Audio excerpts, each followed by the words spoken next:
उस परमात्मा भगवान श्री राम और ये बनी हुई जो प्रतिमा है, इसमें उस साक्षात परमात्मा की सारी शक्तियां इसमें समाविष्ट हो जाएं। जो शक्ति और जिस शक्ति से परमात्मा की तपस्या और उनसे हमको शक्ति मिलती है, हमारा कल्याण होता है, उसी इस प्रकार की शक्ति इसमें भी है। मंत्रों द्वारा तो वो प्रतिमा हटाया जाता है और हटाने के बाद शीशा दिखाया जाता है, फिर उसमें काजल लगाया जाता है। रामलला की जो प्राण प्रतिष्ठा है उसके संबंध में कि यह क्या प्राण प्रतिष्ठा होती है, इसकी सबको जिज्ञासा होती है। उस परमात्मा भगवान श्री राम और ये बनी हुई जो प्रतिमा है, इसमें उस साक्षात परमात्मा की सारी शक्तियां इसमें समाविष्ट हो जाएं।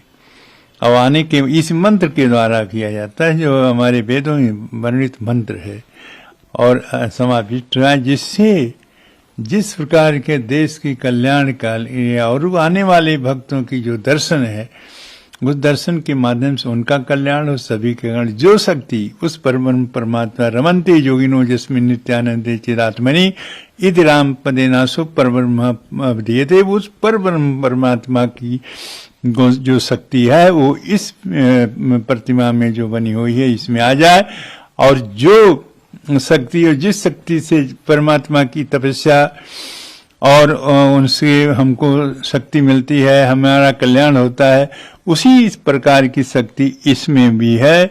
और इस परमात्मा के स्वरूप में विराजमान इस प्रतिमा के हम वैसे दर्शन करें तो वैसे हमको फल मिलेगा, जैसे साक्षात परमात्मा की तपस्या करने से प्राप्त होता है। यही है कि सारी शक्तियां जो भगवान राम की है वो इसमें समाविष्ट हो जाए, ये मंत्रों के द्वारा स्थापित किया जाता है। और इसीलिए जो भी प्रतिमाएं हैं उनका दर्शन करने वाले, पूजा करने वाले और जो मांगने वाले जो कुछ हैं वो सबका कल्याण होता है, सब कुछ उनको प्राप्त होता है। यही प्राण प्रतिष्ठा है। अच्छा, ये प्राण प्रतिष्ठा का जो प्रक्रिया है ये कितने दिन तक लगातार, जैसे कहा जा रहा है कि अब शुरू हो चुका है, ये लगातार एक आप देखें 17, 18, 19, 20, 21, 22 को खत्म समाप्त होगी, 22 को प्राण प्रतिष्ठा हो जाएगी। तो इसी प्रकार से कोई एक 7 दिन, कोई 11 दिन, कोई 21 दिन, जिस प्रकार से होती है उसका उसी रूप से विषम दिनों में उसका किया जाता है। या तो 7 हो जाए या 21 हो जाए, और इसके प्रकार से या 11 हो जाए। इस तरह से सम तिथियों में, सम दिनों में उसकी पूर्ति की जाती है, जो 17 से शुरू है और ये 22 को समाप्त होगा। लोगों के मन में एक जिज्ञासा है कि प्राण प्रतिष्ठा कैसे, मतलब किस किस तरीके से, ये जो क्या क्या शुरुआत में कैसे होता है, क्या होता है, लोग जानना चाहते हैं, क्योंकि रामलला की प्राण प्रतिष्ठा अब जानने के लिए जब प्रत्यक्ष रूप से सब हो रहा है तो इस पे जानने की मैं बताऊं, उसको जानने की अपेक्षा सब प्रत्यक्ष देख सकते हैं कि कलश यात्रा हुई, उसके बाद मूर्ति का जो ये नगर भ्रमण हुआ, उसके बाद में सरजू में स्नान हुआ, सरजू के जल लेकर के आए।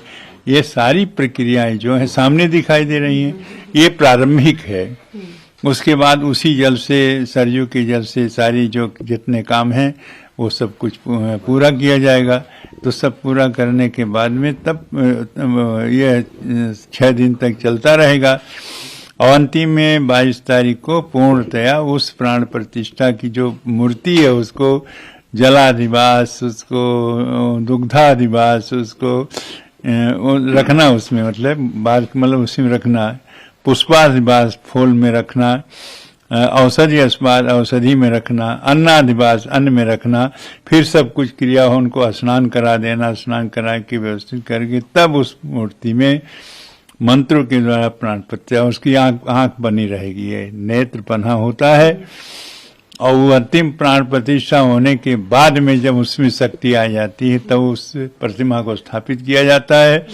स्थापित करने के बाद मंत्रों द्वारा तब वो प्रतिमा हटाया जाता है, और हटाने के बाद शीशा दिखाया जाता है, फिर उसमें काजल लगाया जाता है। ये व्यवस्थाएं ये अंतिम है, और उसके बाद में तो दर्शन शुरू हो जाता है सबके लिए। एक सवाल आप कह, एक प्रश्न है कि शीशा दिखाया जाता है पहले। जी जी, ऐसा क्या है, क्या वजह है? जो शक्ति उसमें आती है किसी ऐसे आदमी की न पड़े जो कमजोर हों और कहीं उनके अनिष्ट न हो जाए, इसलिए वो अपना मुख स्वयं देख लें। भगवान अपने शीशे में अपने चेहरे को स्वयं देख लें, जिससे किसी को वह जो तेज निकलता है नेत्र खोलने के बाद वो किसी के ऊपर न पड़ जाए, जो कमजोर हो और शक्तिशाली न हो उसको क्षति पहुंच जाए। इसलिए उसको शीशा दिखा दे, प्रभु आप अपना मुंह स्वयं देख लें, आप कैसे हैं, ठीक है ना। और उसके बाद काजल लगा देता दूसरे नजर न लगे। जब उनके प्रतिभा दर्शन करें तो नजर न लगे, नजर से बचने के लिए।